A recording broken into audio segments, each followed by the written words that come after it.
Donald ট্রাম্পও তো Nobel পেয়ে গেল রে। ডোনাল্ড ট্রাম্প নোবেল মানে কবে কিভাবে?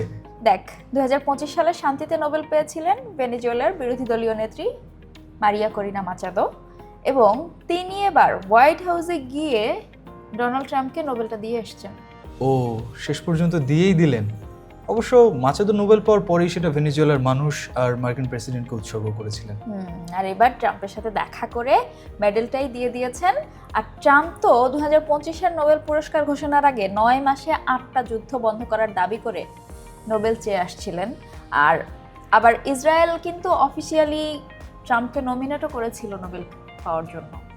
না, মাচাদো তো আর নোবেল দিলেই কিন্তু নোবেল পাওয়া হয়ে যায় না ট্রাম্পের, কারণ নোবেল কমিটি স্পষ্ট করে বলেছে যে এটা একটা ব্যক্তিগত অর্জন, এটা কোনোভাবে হস্তান্তর কিংবা ভাগাভাগি এটা করা সম্ভব না, এবং এমনকি নোবেল কমিটি নিজে চাইলে সেটা প্রত্যাহারও করতে পারবে না।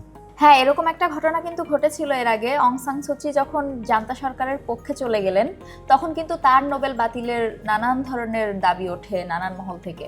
আরও অনেকেরই নোবেল বাতিলের দাবি উঠেছিলেন, কিন্তু ওই যে বললাম নোবেল কমিটি চাইলেও সেটা বাতিল করতে পারে না একবার দেওয়ার পর। ট্রাম্প তার মানে মাচাদোর নোবেল হাতে পেলেও অফিসিয়ালি নোবেল পাওয়ার ভাগ্য তার কিন্তু হয়নি এখন পর্যন্ত তো না। কিন্তু বিষয়টা হচ্ছে, মাচাদোর কাছ থেকে নোবেল পেয়ে ট্রাম্প কিন্তু নিজে বেশ উচ্ছ্বসিত, এবং তিনি কিন্তু এজন্য মাচাদোকে ধন্যবাদও জ্ঞাপন করেছেন। কি বলেছে?